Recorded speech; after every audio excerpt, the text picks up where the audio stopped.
for both of them. Both of those children. All right, so we are going continuing on with functions. Now, functions have, a couple parts to them.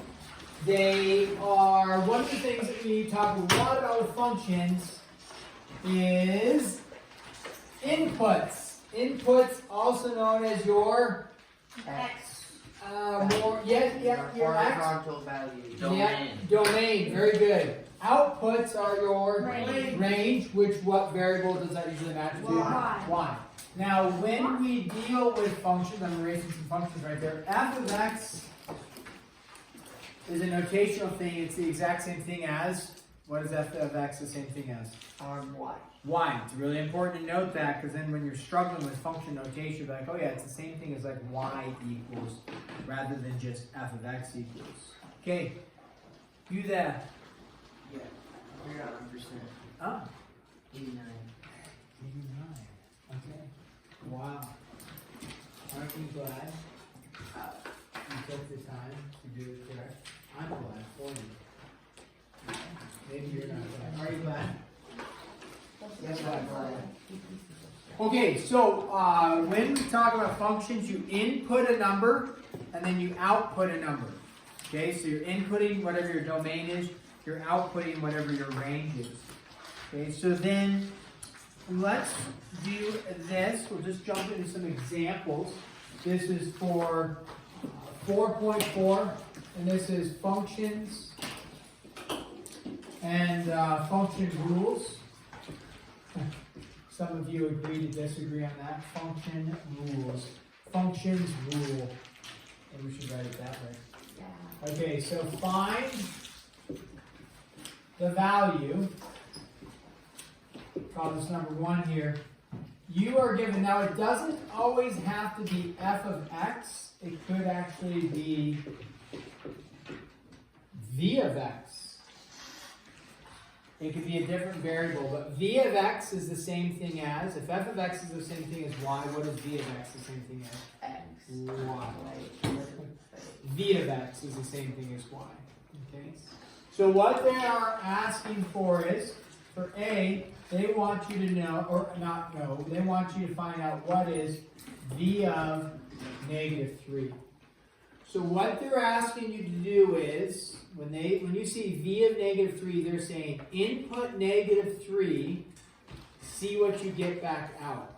Okay, and we did this like with, remember the XYT chart, things like that, and you're inputting a negative 3, seeing what you get back out.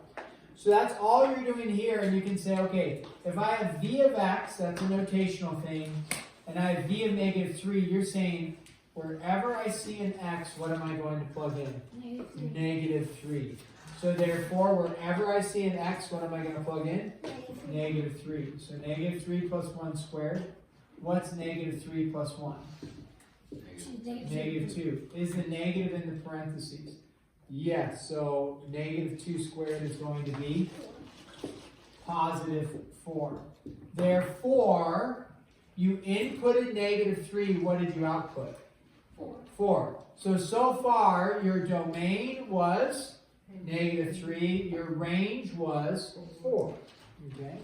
Is this a coordinate point that you could graph? Yes. What is the coordinate point that you could graph? Negative 3, comma 4. Right? We're not graphing them, but that's to emphasize you're just finding a coordinate point. Yeah, you. When that equation is negative 34 is the only thing you can get. Well, yeah, that's all because they only gave you one value to plug in, and then you get one output from that. Now, on this next one, they're going to have you do, so now you can you'll get another coordinate that they're going to give you, v of 2. So go ahead, find v of 2, check with your support team, and then we're going to do one more as well. I want you to find v of 9. So v of 2, v of 9. You don't actually have to put it in coordinate point form, but I just want you to find those values. You're going to input 2, input 9, see what the two values are that you get back out. Check with your support team around you. Some of you are limited in support members. Then you can check with the person behind you and they can encourage you in your mathematical ways.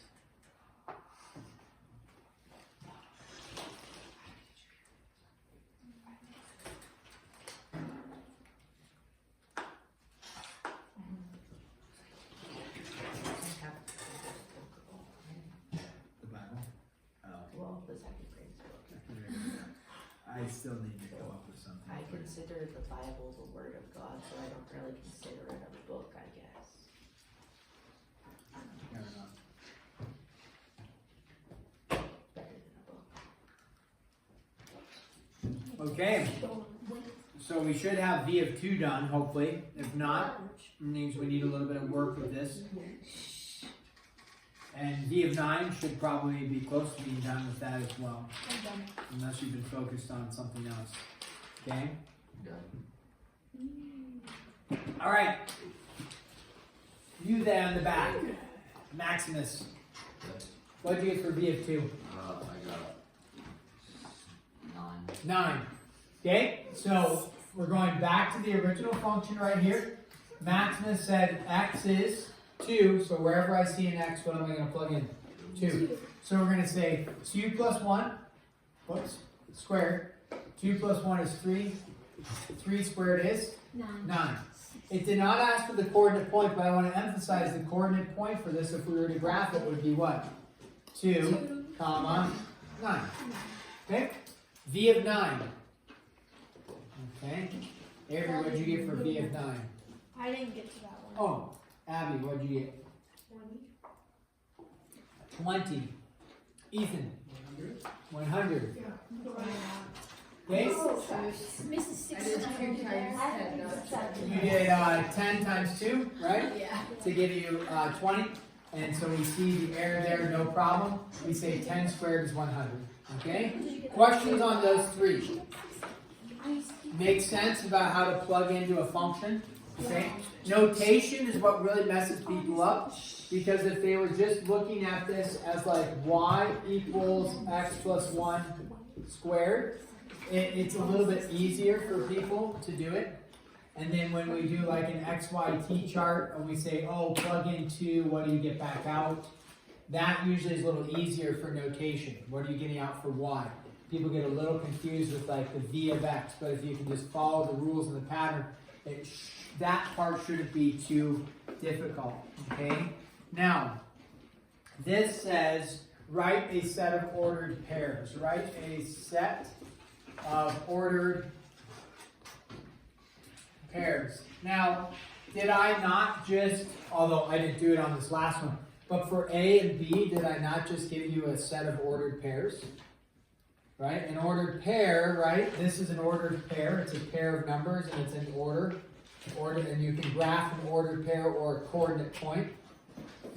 So this is what they're looking for as your answer to be in ordered pairs. So they're going to give you this. This is number 2 here.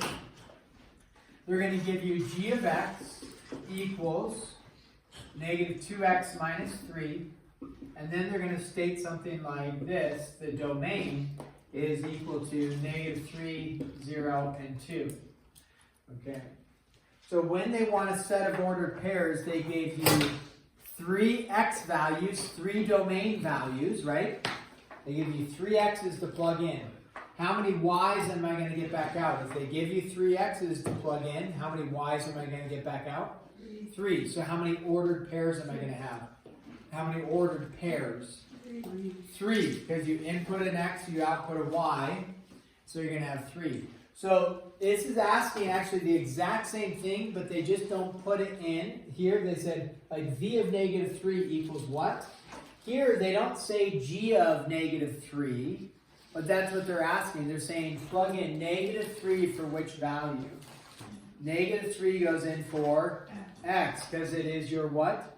Domain. Remember, if the function is confusing to you, take a step back. What did I tell you? F of x is the same thing as, what did I tell you? V of x is the same thing as, what did I tell you? G of x is the same thing as, what is it the same thing as?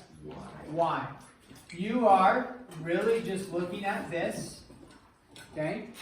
So then, when you say, I'm going to plug in domain, I'm plugging in negative 3. You have to know what domain correlates to. What does domain correlate to? The input, right? So in this case, the x. So you're going to plug in for x.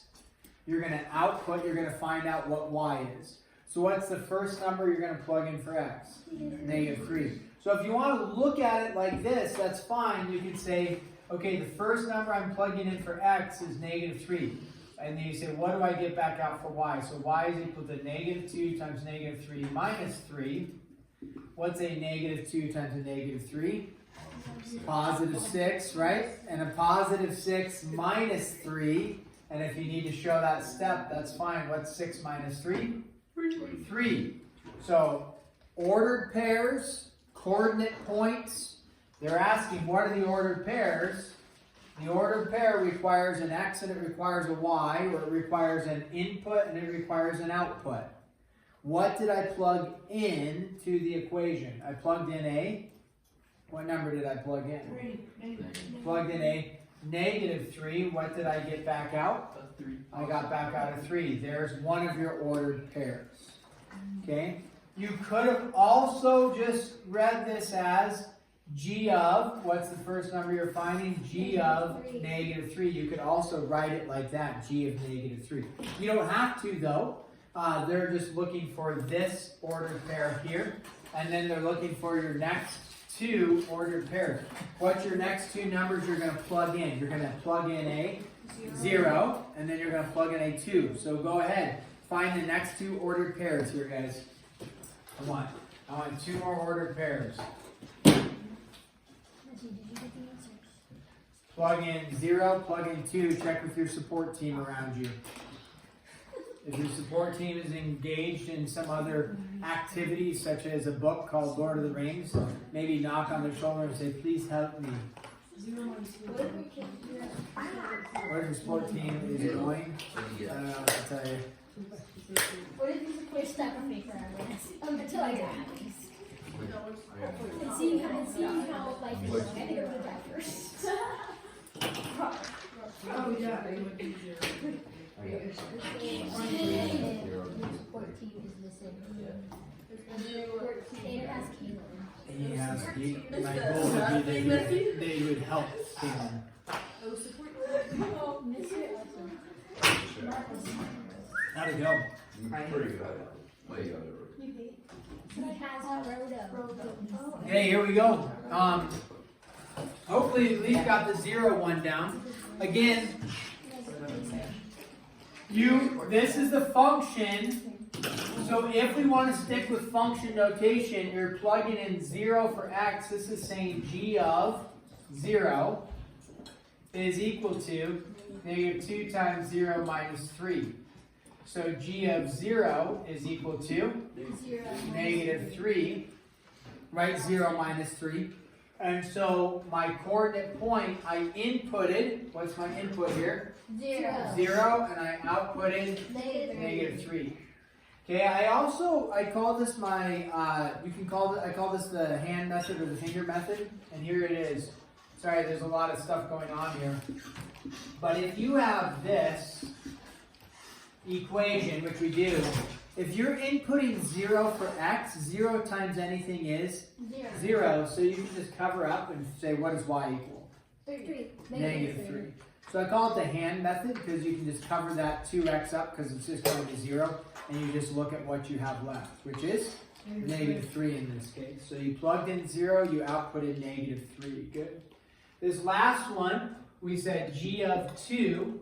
Okay. So I'm inputting, remember for our coordinate point or ordered pair, you're inputting 2, and we're looking for that output, right? We're looking for that output. All right, Caleb, what did you put? You conferred with your cheat mate. Negative 7, okay? Anybody else agree with negative 7? Yes. Okay. If you're confused by that, we're just plugging in a 2 for right here. So it's a negative 2 times 2 minus 3. So you get a negative 4 minus 3. That is not positive 7, it is negative 7. Okay? So, all right, so just doing the arithmetic there. All right, so now, nice, we're doing good. Let's do a couple other things here. Let's see here. By the way, mid-chapter assessment, when are we going to do that? I don't know if we said it here, but soon. Let's not go with tomorrow. That seems aggressive. Let's go with Wednesday. January 1st. I'm gonna Day before my birthday. Your birthday's Thursday? What are you bringing us? I don't know. Food. Fruit? Step That sounds awesome. Yeah, that sounds awesome. Drink some cheese puffs. Oh, yeah. Those no fun. He's not, no, he's not posted. No, we'll try out first. Oh, yeah.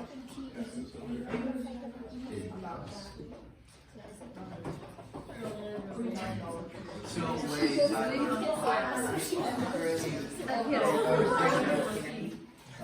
And that's why we kept messing up. Okay, here we go. Hey, I'm writing. What are you doing? Running. No, that wasn't true. I was writing and you guys were talking about volleyball. And then other people were talking about cheese puffs and Drew's birthday, which is exciting as well. Okay, but I'm writing. What are you doing? Writing. Okay? So do not go down the rabbit holes of volleyballs and cheese puffs. So we're looking at number 3 here. It says make a table representing each function and then graph the function. Now I haven't written anything up here yet for us to do, but we are going to do that. Okay, A, we need to move again. You can move to the front. I don't want to, but he's gonna keep trying to talk to me.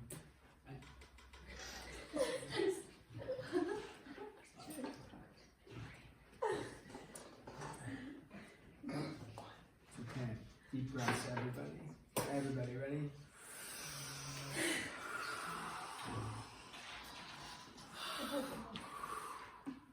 It's called, I tell my son, you rope the calf.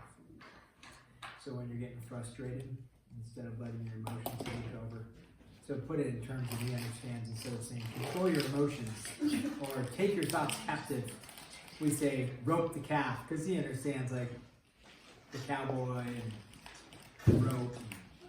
So you rope the calf. So little Johnny, he'll sometimes he'd be really frustrated and he's just like, you rope that calf and you pull it in. So rope the calf. Take a break or take a breath and take a breath. Both. Take a break but don't take a breath. And you'll pass out. Here you go, guys. Y equals 1/2 x plus 1. Domain is -4, 0, 3. Okay? So they say make a table. Now, when they want you to make a table, all that is going to look like is you're going to take, and they have this horizontal table. In the end, I'm not actually too worried about that. It's basically an XYT chart, but they put it in a horizontal format. So you are plugging in X, okay? And then they actually don't use, well, actually that's not true. They do use Y because they have a Y right here for this one. They have a Y right there. So they will use Y for this one. So X, Y, their tables a lot of times are horizontal. If you want to do a vertical table like this, that's fine as well. Okay? So what you're going to plug in is you're going to plug in a, what are you plugging in for X? You're plugging in your 3 values, right? -4, 0, and 3. I'm going to do the horizontal one just so we see a little different look to it.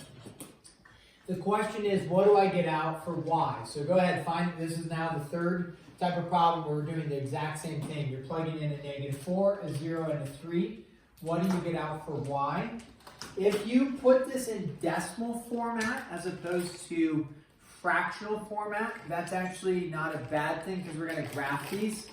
Usually easier to graph decimals than fractions when we go to make a little graph. Okay, so go ahead and find these 3 values, check with your support team. Plug in -4, 0, and 3. If you chose to do a horizontal or a vertical one like this, that works as well, like that. Okay.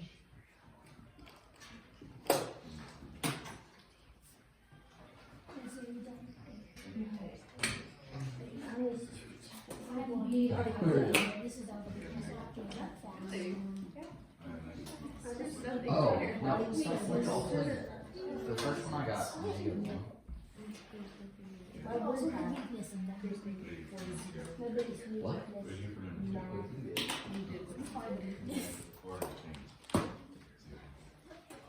Math. Yep.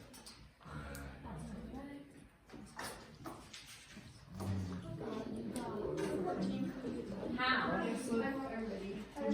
Does that mean done? Nah, this is it. Zero, no, it's negative one. Yeah, negative So 2. zero times anything is zero. Yeah, but then you add one. Oh, I mean, I put one, sorry, I just put one. Here's I forgot the negative thing. And then one, so one, then 2.5. Where's the guy question? 2.5. Okay, let's move forward and I into did the do time. negative. All right, Olivia, it sounds like you were making some good headway. When you plugged in -4 for x, what did you get out I total? got -1. -1. I would agree with that. If you're unsure how that happens, we're doing a little mental math, at least up on the board here. You go 1/2 times -4, because that's what you're plugging in for x. So -4 times 1/2 is -2. -2 plus 1 is -1. Yeah. Okay, now, Drew, when you plugged in 0 for x, what did you get back out? I got one. 1, very good. That's our hand method. You plug in 0 for x, what are you left with? 1, that's really nice. Okay, Kane, when you plugged in 3, what did you get back out? 2.5. Okay, if you didn't do 2.5, let's say you said 5/2. If you did 5/2, because you're plugging in 3, right? 1/2 times 3 is 3 over 2, which is 1.5, plus 1 is 2.5. Graphing this is an ordered pair, right? This is our ordered pair. What's our ordered pair? -4, -1, 0, 1, and 3, 2.5. Graphing 3 5/2. 5/2 is harder to think through where is that on my graph. 2.5 is much easier, right? So usually when we're graphing, we end up with decimal formatting. So even if it was like 1.3 repeating, it's just an approximate look to it. So we draw our graph, we go like this. Our horizontal axis is my x or is it my y? X. That's my x and therefore that's my y. Okay, so we go negative, I'll do it in red so we can see it a little bit more. So we graph it, we go -4 and then down 1, right? So -4, -1, right there. Then we go over 0, right, on the x, up 1 on the y, right there. And then the last one, over 3, up 2.5. Again, just an approximation. So over 3, up 2.5. Okay. Do I connect the dots? No. How many points did they give me? Trace. 3. How many dots should I have? 3. Should I connect the dots? If you connect the dots, you are saying there's an infinite amount of points. A point here, here, here, here, here, here, here, right? If you connect the dots, you're saying all those points are graphed, but how many points did you plug in? 3. So that's all you do is those 3 dots. Okay? Make a note, when you plugged in 0 for x, you got out 1 for y. So anytime you plug a 0 in for x, you are finding a y-intercept where it crosses the y-axis. When x is 0, you're finding out where it crosses the y-axis. Is a mapping diagram the same thing as the table? Or Kind of. I think when they refer to mapping, it's like this and like this. And there's your domain, there's your range, and it goes from there to there to there, or something like that. okay. That, I think, is what they're referring to. Okay, so the second one underneath these instructions that we're going to do, so keep in mind, we made a table, okay, and then we graphed our 3 points. The second one is just going to be this. Y equals, actually, I think they do, let's do this. They say f of x equals 1/3 x. Ooh! You didn't quite sound like that. That was a complete exaggeration. Here we go. That's all you're given. Okay. Okay, if the f of x is like, I'm so confused, what do we do with the f of x? All three of us. No. What do we do with the f of x if it's so confusing? F of x part is confusing. What do we- Make it a what? Y. Okay. Why? That's easier. Okay, there. Now you have an equation, 1/3 x. Y equals 1/3 x. Okay, they said make a table. Here, they specifically gave you how many points? 3. 3. Here, they actually don't give you any points. Of course. So when you are supposed to, how are you supposed to write a table? Well, let's just do this. Let's do a vertical one, an XYT chart. Okay? It's open-ended. You're going to plug in the points you want. Now, they may, if you look at their answer key, they may actually say this. Instead of X and a Y, what would they probably have instead of Y? Yeah, they may have this, but remember this area, I'm plugging in X, I'm outputting for Y. That's it. Yeah, I wouldn't mark you wrong if you wrote X, Y. Either. Why do they make it more complicated and add an F and F? Well, f of x specifically, f of x is a function notation. Functions, there's relationships, and then there's functions based off of those relationships. It's a little confusing. There's a definition of functions. Every x maps to one y, but a y can have multiple x's, right? So a function has a specific definition like that. If you recall, you don't need to write this down. If you recall, we had some graphs that looked like this, right? A graph that looked like that. That is an equation. It's not a function. It is like y equals something, but is it a function based off of our definition? No, because it what? Doesn't pass the vertical line test. So therefore, functions actually have a very specific thing. Every x maps to one y, but y can't have multiple, a y can have multiple x's, but an x can't have two different y's like this does. So this could not be written as f of x equals something. That would be false because it's not a function. So when we put in function notation, it allows us to understand there's a specific rule for it. Plus notation-wise, if you're comfortable with it, not everybody is. If I say something like f of 3 is equal to 7, I know specifically that's a coordinate point. I plugged in 3, I outputted 7. I don't have to explain that. That's if you know the function notation, you're comfortable with it. You might be like, what? That looks crazy. And then I explain it to you. You plugged in 3, you outputted 7. Okay. So it's just a notational thing. And then also definition thing as well for the distinguishing factor between equations and functions. Now some equations are functions, like this one is. Okay, so if that f of x is confusing, you can just write a y. I'll let you do either one, it's acceptable. It's open-ended. So if I said this on a mid-chapter assessment, I would probably tell you plug in at least 3 points. I won't leave it up to you to be like, well, should I plug in 1 or should I plug in 20? I'd say pick 3 points to plug in. It says graph as well, right? Do I want to pick negative 700.9? No. No. Some of you would say yes to be funny. Because if I plug in negative 700.9, is that just going to be egregious, if you will, and have to be like, where am I going to graph that? Why am I doing that? Okay. Pick values that would be easy to graph. If you look at this problem, I would usually say plug in a negative, plug in 0, and plug in a positive. Those are 3 good types of numbers to plug in. Do I want to plug in negative 52? No. Probably not. What number might you plug in to make your life somewhat easier? -2. Okay, negative 3. Why not negative 3? Why is negative 3 kind of a nice number to plug in? Well, why negative? So then, the reason why I like a negative, a 0, and a positive is you can see all components of the graph. You can see what's going on here, here, and here.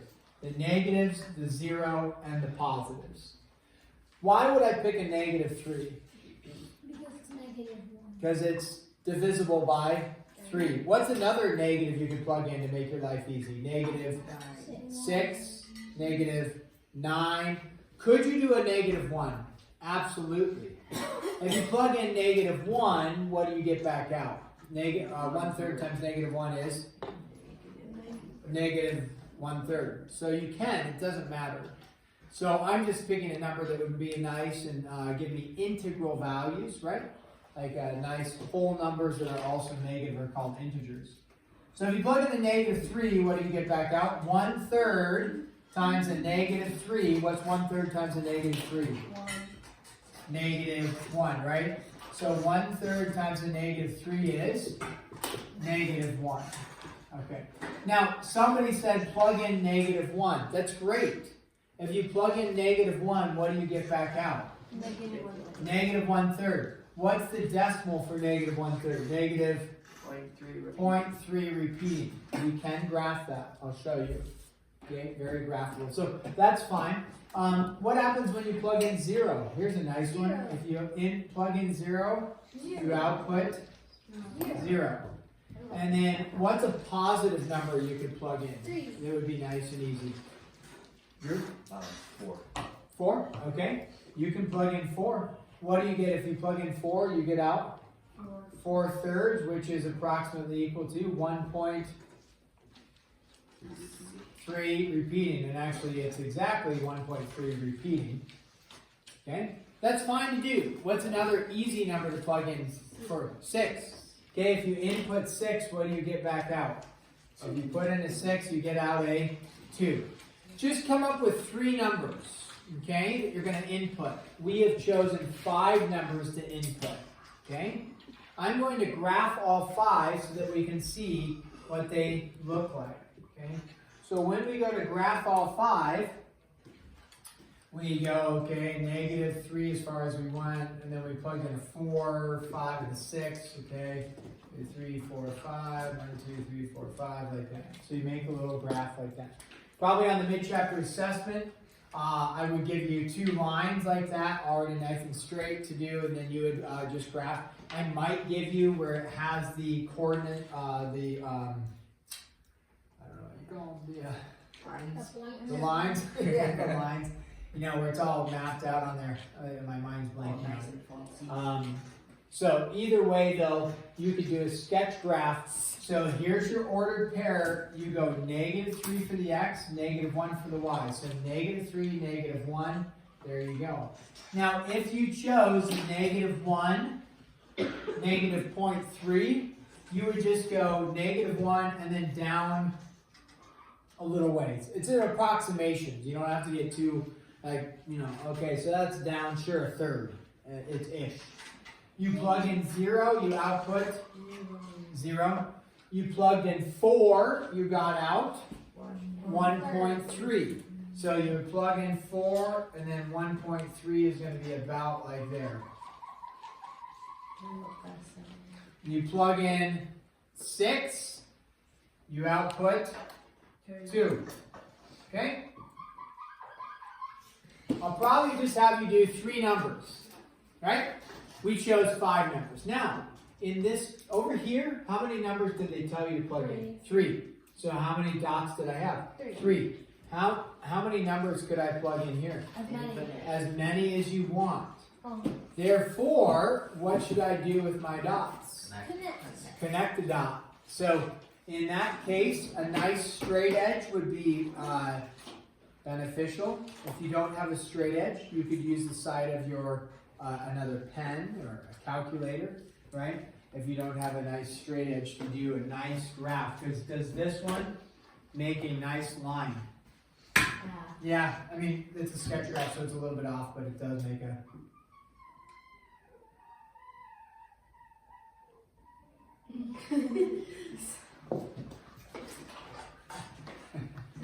Is that a nice sound? No. I love that sound. No. It's an angry Monday for some of us. That was not helpful. You there? It's certainly better sound than chalk on a blackboard. Or nails on a chalkboard. Chalk on a blackboard makes sense. Chalk on a whiteboard makes sense? Chalk on a blackboard. Like it makes sense, but like it squeaks. No, no, it's chalk. Okay, Okay, right. you do it wrong. Chalk. Sure, be on paper. Oh, I love this I love this. Okay, now listen closely. Some of you who struggle with listening and retaining, I raise my hand, right? That's actually not true, but I want to make you feel good about yourself. So, if you struggle with listening and retaining, when I say something like this, hey, 4.4, which we're doing today, is a 2-day lesson. It is. Therefore, when is it going to be due? Wednesday. Do not ask me when it's going to be due, because I just told you. If you struggle with retention, what should you do? Write it down. Okay? Wow. Wow, the buffet of hands. Mmm, tasty. Hey. But aren't you required to put on red one? Put one on Renweb. Like the lesson? Sure. What about it? Usually when I look on red one, it just says like 3.2 and there's no need to. There you go. Pay attention in class, right? Do things change every once in a while? Sometimes we do a 2-day lecture, sometimes a 1-day lecture. So what's the most important thing to do? Pay attention in where? Class. Write down what I say. It's really easy to do. It's what most people do. So, 4.4 is a how many day lecture? 2. So when is it going to be due? Wednesday. What else are we doing Wednesday? Mid-chapter assessment. Now I'll give you a pro tip. 4.1 through 4.4. Again, you struggle with remembering. What should you have done? Write it down. Pro tip. For those of you whose frontal lobe is continuing to develop.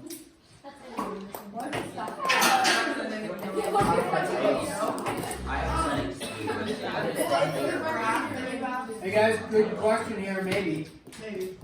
For the graph right there, Uh-huh. you just have like random points everywhere because you know how you like put in random numbers. How would you connect the dots? I know you don't quite know this, maybe, but that's going to be a line. It'll always be a line. What? It's a line. Yeah. So, like, if you graph it somewhat correctly, like it's a sketch graph, right? So it's it's not perfect because these slashes are a little bit off. You would not be graphing and then end up with a random point up there. No. Any point you graph would be along this line. Okay. Is that how you know you did it right? Oh. I'll give you a tip. Like if we get in some of the homework where it's like, actually that's not going to form a line, it's going to form a curve, then you would have to know that. Here, I know this is a line. That's how you know you did it right. Okay. So when you go to graph, like you have to do 2 of these problems so far. Those ones are all forming lines. Okay. So that's a great question. Next. Like the mapping, a mapping diagram. I forgot what that looks like. It's just like the X's drawn lines to the Y.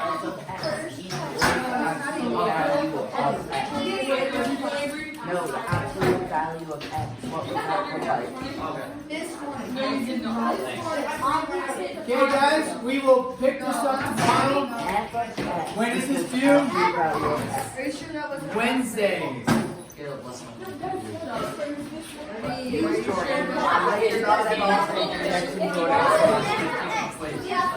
What did you get? Whoa. Yeah, that's That would be F of epic. x stands for y. So what?